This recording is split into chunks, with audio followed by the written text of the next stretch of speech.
É o seguinte, galera. Se Lex Luthor vivesse no nosso mundo e tivesse uma empresa de rede social, qual delas seria? A resposta é Meta. Só pode ser Meta, tá? Se Palpatine vivesse no nosso mundo, se o Darth Vader tivesse uma rede social, a rede social fosse o Império, o nome dela ia ser Meta. É o seguinte, vamos comentar aqui notícias que saíram, que assim, é coisa difícil de acreditar, de um caso que está sendo trazido contra a Meta e também outras empresas de rede social, mas a gente vai focar aqui em específico da Meta, porque as coisas da Meta, não, são de arrancar cabelo, né? Nem o tamanho da empresa, tá? O Sócrates já tá careca por conta da Meta. Eu vou com vocês aqui no meu processo de descoberta disso tudo, porque a gente vai aumentando as coisas aqui, as coisas vão piorando. Vou dar uns spoilers pra você do que vai acontecer nesse corte aqui. Primeiro, perguntei pra Nilce, se você tivesse uma empresa de rede social, se tivesse uma rede social, quantas vezes você tinha que identificar que uma pessoa estava tentando fazer tráfico sexual de pessoas antes de você tomar uma atitude contra aquela conta da pessoa? Quantas chances a pessoa ia ter antes de você ir lá e falar, opa, aí não dá? Então, se fosse uma empresa séria, na primeira você já ficava atento, segunda, terceira sem chance. Segundo informações do processo, no caso da Meta são 17 vezes. Você aí tentando fazer tráfico de seres humanos, tá? A Meta até a 15ª... a gente tá deixando. Na 16ª, a gente começa a ver problema. Na 17ª, aí a gente acha que é um pouco demais. Outra pergunta também, se você contratasse uma grande empresa para avaliar os impactos das pessoas pararem de usar o seu serviço de rede social, e essa empresa chegar à conclusão de que os impactos são positivos, as vidas das pessoas melhoraram porque pararam de usar os produtos da sua empresa. O que você faz com essa pesquisa? Você corrige os produtos da sua empresa, tenta fazer eles melhores ou... enterra a pesquisa? Claro que você vai engavetar a pesquisa e não vai deixar ninguém noticiar nada. Porque você é o quê? Você é o Palpatine. E se você estiver tentando fazer com que adolescentes usem mais o seu serviço, quando você deve mandar notificações para eles, né? Em que período do dia eles têm menor tendência de usar seu serviço e você tem que lembrar eles de que o serviço existe para mesmo em momentos em que eles não devem olhar o seu serviço, eles acabarem olhando. Quando você deve mandar notificações para adolescentes, Nilce? Leon, é claro. Vamos lá. Primeiro que eu acho que não tem que mandar notificação para adolescente, né? Vamos combinar? Não era para mandar. Não, e lembrando que no Brasil você tem o período letivo dividido em quem estuda de manhã e quem estuda à noite e quem estuda à tarde. Aqui na América do Norte a galera estuda na mesma faixa. Você só tem um período letivo. Então fica muito fácil você coordenar esses envios de notificação. Não só isso, Nilce. Você sabe a região geográfica em que as escolas ficam. Você pode targuear essas pessoas no horário de escola. Leiamos. A Meta ocultou provas causais de danos causados pelas redes sociais, alegam documentos judiciais dos Estados Unidos. É um processo que está sendo movido por uma associação de escolas, tem várias coisas envolvidas nisso, tá? A Meta encerrou pesquisas internas sobre o efeito do Facebook na saúde mental após encontrar evidências causais de que seus produtos prejudicavam a saúde mental dos usuários, de acordo com documentos não editados de um processo movido por distritos escolares dos Estados Unidos contra a Meta e outras plataformas de redes sociais. Matérias da Reuters. Em um projeto de pesquisa de 2020 com o codinome Projeto Mercúrio, a Meta, segundo documentos da Meta obtidos por meio da descoberta de provas, vamos deixar bem claro, nos Estados Unidos tem esse processo, se não me engano, no Brasil deve ser também. Se você abrir um processo contra alguém e esse processo for aceito, tem uma fase para a qual você passa que se chama fase de descoberta, em que as partes têm que prover documentos. Tá? Você não pode deletar tudo que acontece dentro da sua empresa, comunicações internas e coisas do tipo. Tem várias normas dos Estados Unidos que não te permitem fazer isso. Caso você seja processado, você tem que prover isso. E foi assim que as pessoas tiveram acesso a esses documentos da Meta. Cientistas trabalharam com a empresa de pesquisas Nielsen, eu não sei pronunciar, é a principal empresa de pesquisa de mídia nos Estados Unidos. Quando você vê uma notícia assim que fala de pesquisa de opinião, de coisas de audiência, coisas do tipo, é muito provável que seja essa empresa aqui. E você vai ouvir a pronúncia Nielsen, mas não sou eu.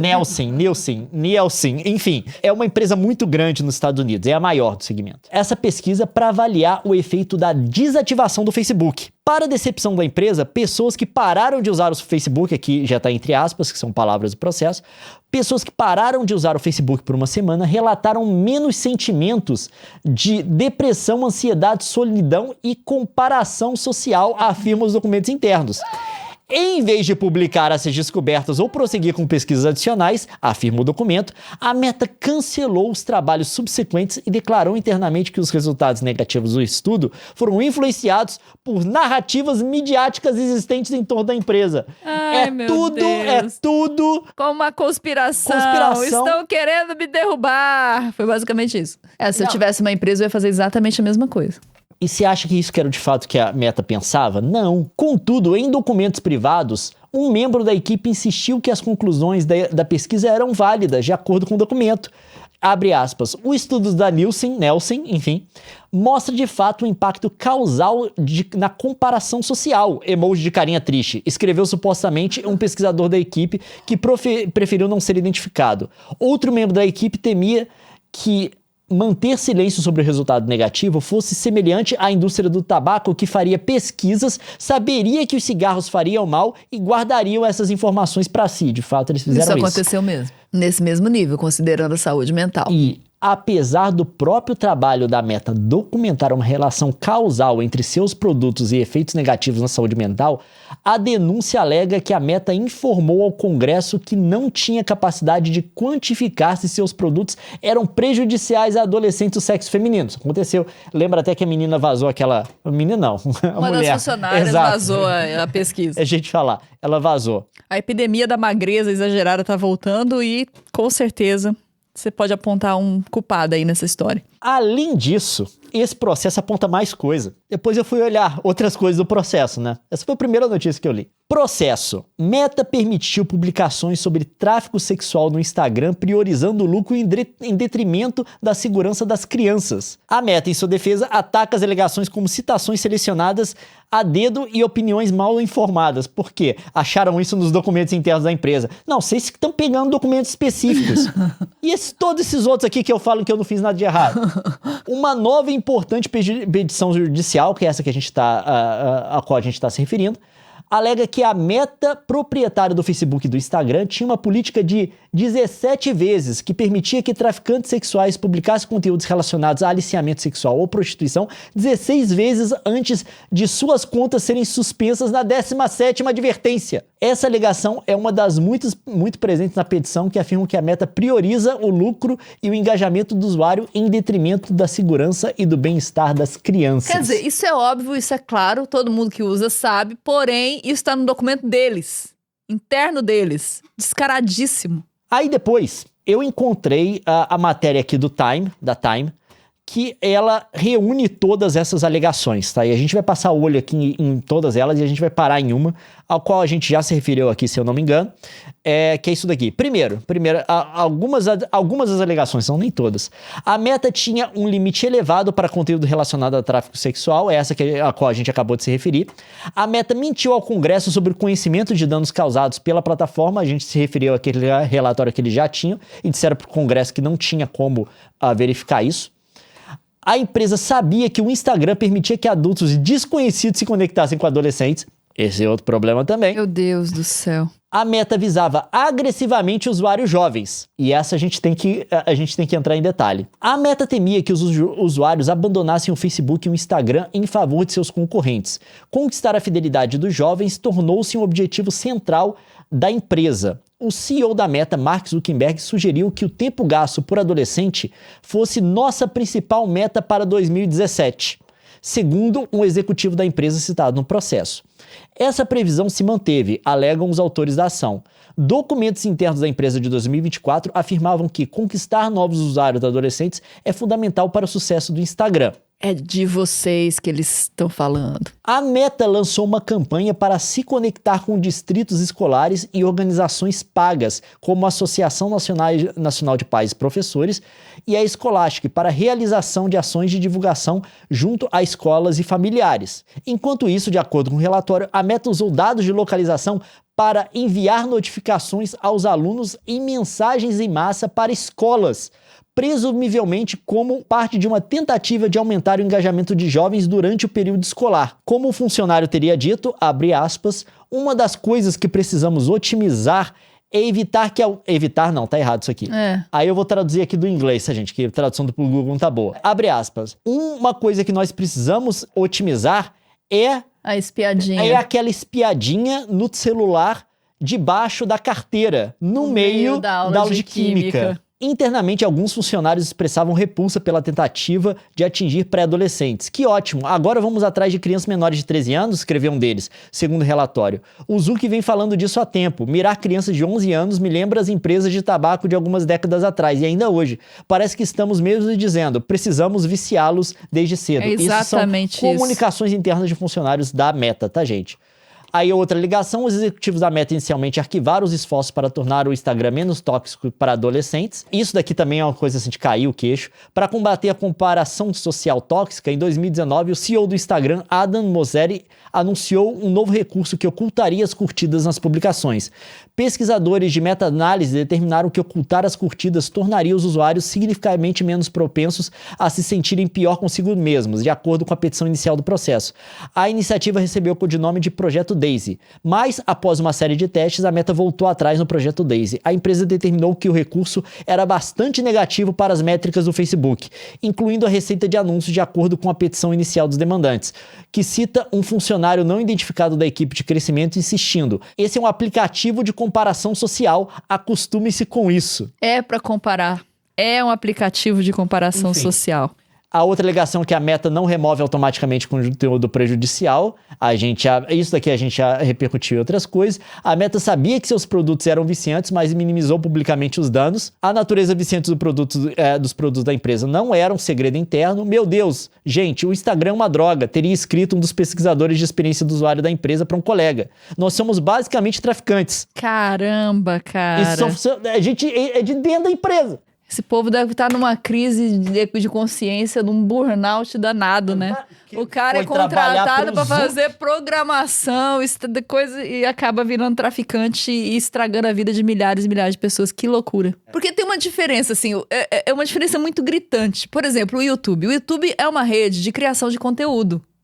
O Instagram é puramente comparação social, de fato. É uma rede de comparação social. Eu vou falar o treco que vai ser meio polêmico, mas vou falar. Muitas vezes colocam a gente com o pessoal puramente de Instagram. Não é só a galera que gera conteúdo em outras redes e tem Instagram também. O pessoal só de Instagram. Aí coloca todo mundo assim. Esses são os criadores de conteúdo. O criador de conteúdo, que eu admito que é o criador de conteúdo do Instagram, é a galera que trabalha com Reels. A galera que trabalha com Reels vídeo, sketch, é de fato criador de conteúdo. História, assim. Mas boa parte do que a gente se refere a criador de conteúdo é a galera da comparação social. É isso. Posta só o estilo de vida. É, a galera que tira foto do estilo de vida, fazendo as coisas, das férias, aquele recorte muito positivo da vida dela que ela coloca, com o qual as pessoas se comparam e gera todo essa gama de problemas, né, que a gente vê relacionado a esse tipo de plataforma. Pra mim é meio complicado, porque eu tô conseguindo lentamente me desassociar da Meta. Eu posto de forma muito consciente no Instagram, mas eu não tenho Instagram no meu celular. Se eu quiser ver alguma coisa, eu tenho um outro dispositivo que tem Instagram instalado, eu pego o óleo, tiro, coloco de volta. Se eu precisar postar alguma coisa, eu posto lá. Porque, de fato, a gente tem que ter ciência do risco que essa plataforma representa. Ela é feita, de fato, para ser viciante. E os outros produtos da Meta, eu, de fato, não uso. Eu não uso nem o WhatsApp, pra vocês terem uma ideia. Mas eu sei que não tem como a pessoa se desvincular totalmente. Se você trabalha com internet no Brasil, você tem que ter Não só isso, né? Hoje todo profissional, você é profissional da área de saúde, você tem que ter rede social e o Instagram é o caminho.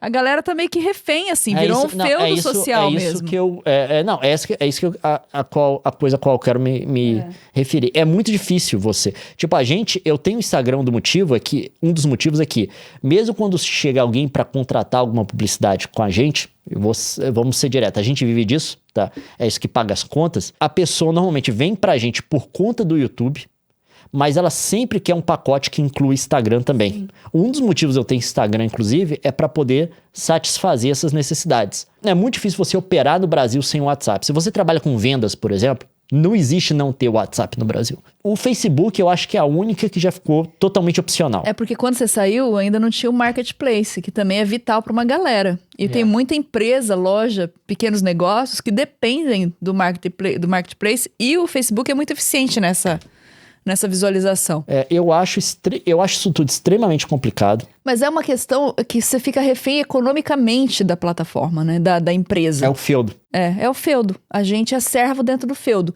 E, ok, acho que individualmente existe a escolha de você se alienar do feudo e viver como um pária, entre aspas, tá, gente? Só que, quando você abandona esse território, para o impacto da mudança social que essas redes promovem, o abandono do território também ele é inútil, porque ele não vai... A sociedade está sendo moldada por essas empresas, o comportamento das pessoas está sendo moldado por essas empresas, e um ou outro indivíduo falar, eu vou sair daqui, não muda muito essa transformação social que uma empresa como essa promove.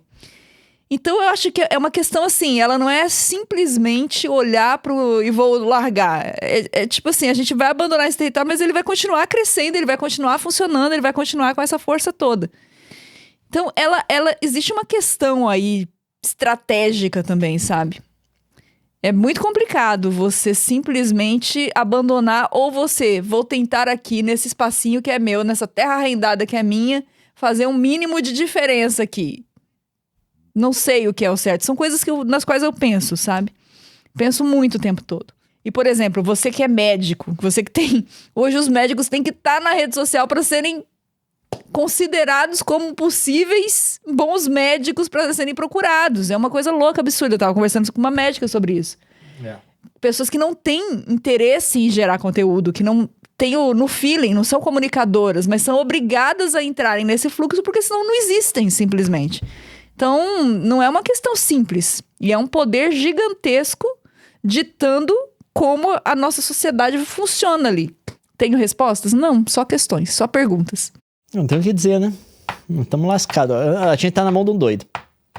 E um doido que consegue manipular a opinião pública para que ele saia ileso sempre que haja qualquer tentativa de um controle institucional sobre o que ele faz ou não. Você sabe que ele é meio doido? Sim. Você sabe que ele fez uma estátua da mulher dele? Sim. Porque ele disse que os romanos faziam isso? Sim. Eu não sei porque que eu não tenho uma estátua minha. Porque eu não sou doido. Ele fez uma estátua pra mulher dele. E nem ficou bonito. Porque ele disse que os romanos faziam isso. Dá pra fazer uma impressão 3D, meu bem. Ele tem um bunker também, não tem? Porque ele está construindo um bunker no Havaí. Ele tem um bunker no Havaí. Porque os data centers dele vão ajudar a acabar com o mundo? Não é o tipo de pessoa que deveria estar tomando decisões que impactam a vida de pré-adolescente, não é mesmo? Enfim, agora você já sabe.